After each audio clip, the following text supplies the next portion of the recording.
Hey, how do you feel about some high rarity cards, or maybe some foreign ones, or maybe be ahead of the game with others by preparing for future set releases with very quick shipping?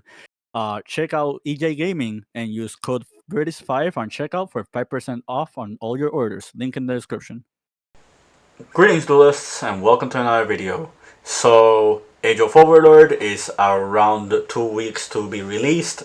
Then sneak peek is the next weekend. So roughly in less than a week now, people will be understanding and try to getting cards from the set. There's still a lot of cards that we haven't covered yet. We've covered a couple of archetypes. So far at the time of this recording, we've covered Horus, TG, Manadium. I showcased a Horus hybrid strategy, which is exactly what I'm playing in this replay. We talked about a few cards here and there.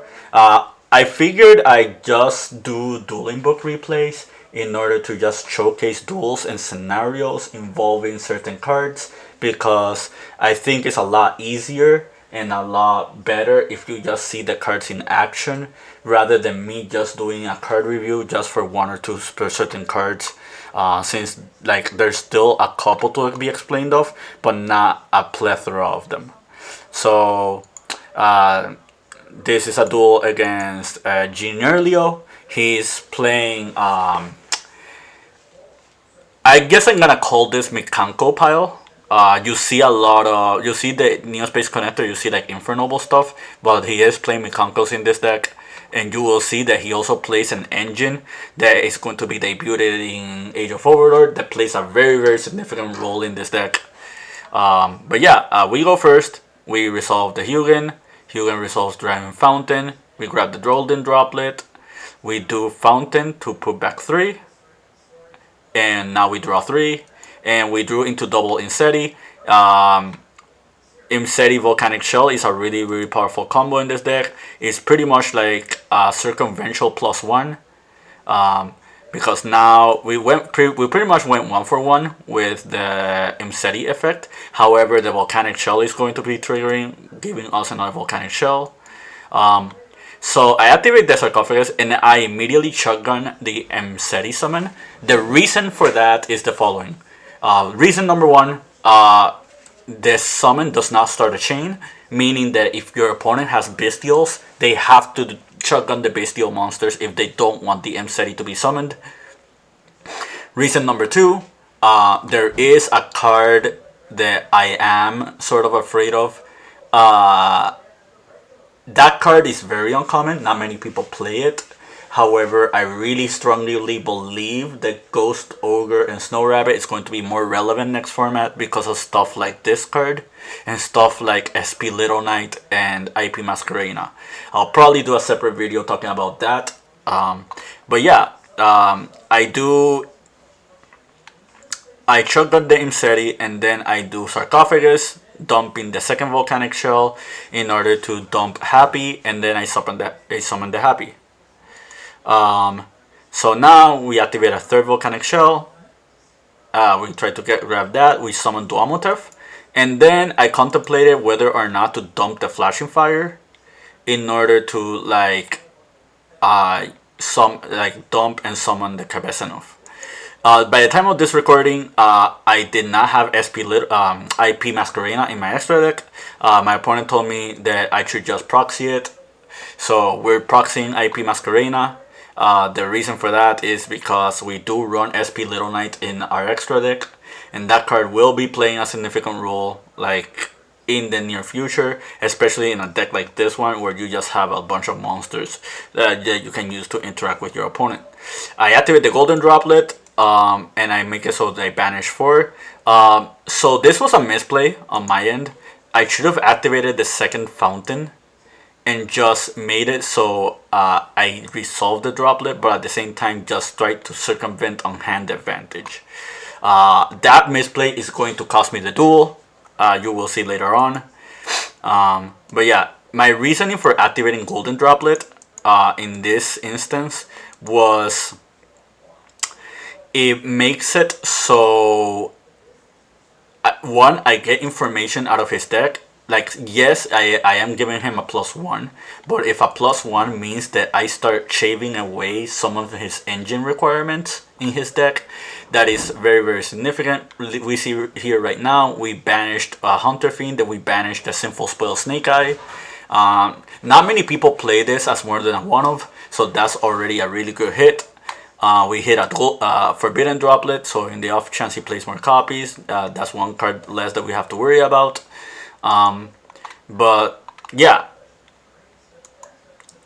so now he does Connector. Connector, he summons the Dolphin. Now I do IP, and I do IP into SP Little Knight. This was a second misplay, I think. I think in hindsight, I should have just let the Dolphin resolve. The number one reason why I did this play is because I'm trying to make it so he does not summon Isolde. Because after seeing like the Arabesque like being banished and seeing Neo Space Connector being summoned, it's kind of very apparent that like Isolde is part of this deck, and he probably has more equipped spells in the graveyard. And if Isolde starts resolving, like it just snowballs advantage from there. You can make the argument that you can freezing curses, but it's still a cost to send the equips, and sometimes just having equips in graveyard just is very significant. Like for example, the Mikanko equip spell, like is very significant if it's in the graveyard. Renowned being in the hand, like interacting with the equip spells in the graveyard is also very relevant. So that was pretty much like my thought process and my thought pattern when I thought about when doing IP into SP. So SP effect, I banished that Dolphin. He now activates talents. I am forced to activate the freezing curses here because if I don't, he's just going to look at my hand and he's just immediately going to snipe away the freezing curses. So sadly, that's what I ended up doing. So I ended up doing freezing curses for Neospace Connector. Another option was to summon the Runick Sleipnir or summon Hugin in the off chance he returns the Fountain, or just have Hugin like as another protection for the board.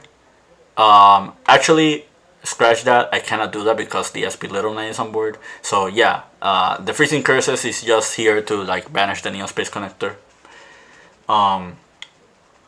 So he looks at my hand. He returns the Horus. I banish 3. The Fountain now triggers, return the 3 Runicks, and we draw into Destruction, Smiting Storm, and Freezing Curses. This is unfortunate because the Freezing Curses was already used, so that's one less card that we have to work with. We still have the Smiting Storm and the Destruction. So, in hindsight, so I had two options. Either option 1, use the Runic spells to try to shave away the opponent's like deck and make it interact with as little many cards as possible, or 2, hold the Runic spells and use it on the battle phase in the options he tries to go for game to just summon Sleipnir and Gary. I took the riskier approach. I pretty much just waited, just tried to interact with like his engine, and tried to see if I can shave off as many cards as possible. He didn't activate Isolde to grab a card from the hand, meaning that he's trying to like mill 3. Another thing that I'm worried about is this engine right here. You see Ken the Diamond Tiger and Ken the Dragon Warrior.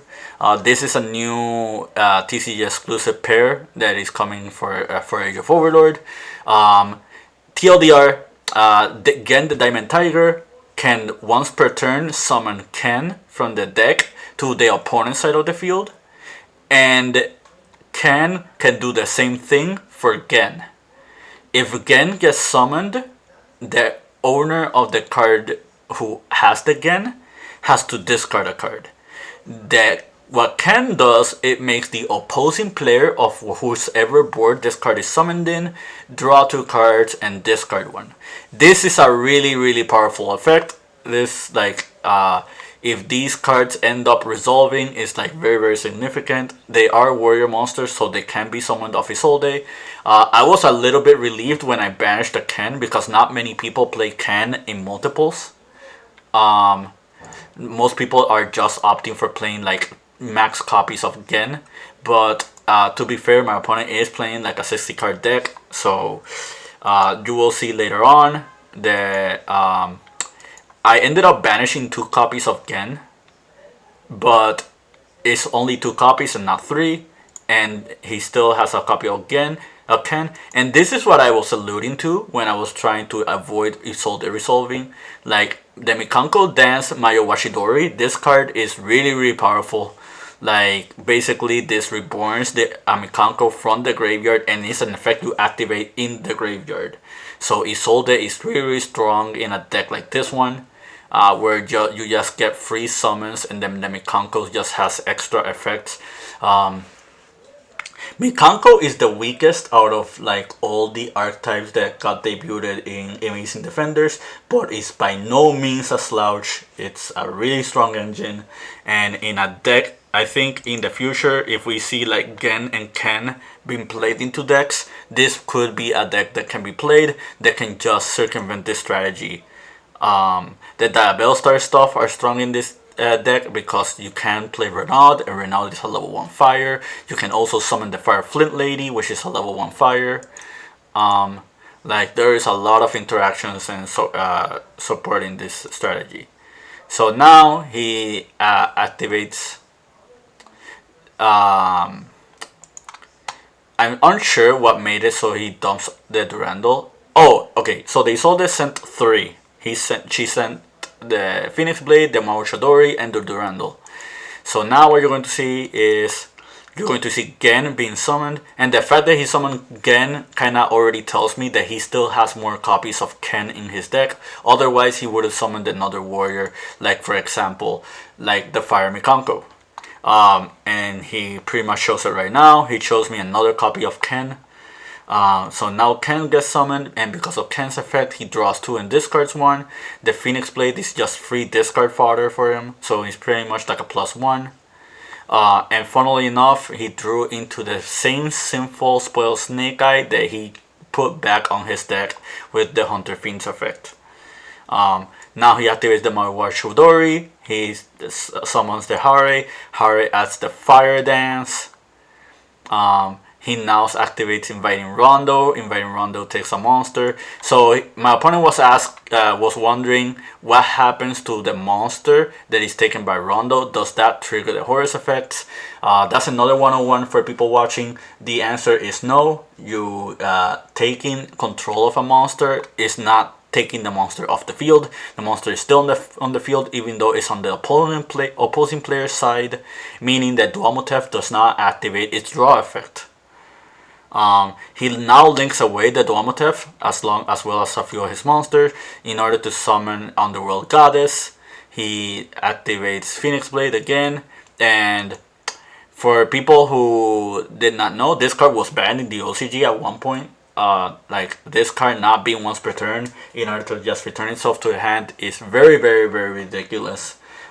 In decks like this one, where you just have very, very high combo potential, it leaves the work for looping and like just circumventing free discard fodder. Right here, we see here right here that he also had the DDR, which is another reason why using the Runick spells way too early was also a misplay. This destruction could have easily contested with the DDR, but I digress.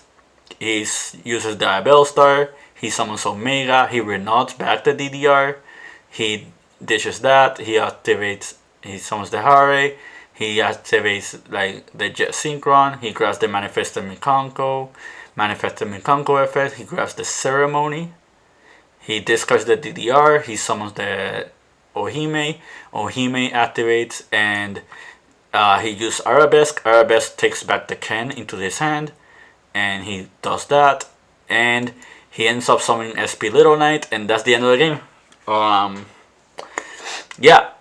Very unfortunate loss. We did misplay a bit, But I figured I just showcase you this duel because you see interactions with SP, which is a card that's coming in Age of Overlord. You see the Gen and the Ken, which are cards that are also coming in Age of Overlord.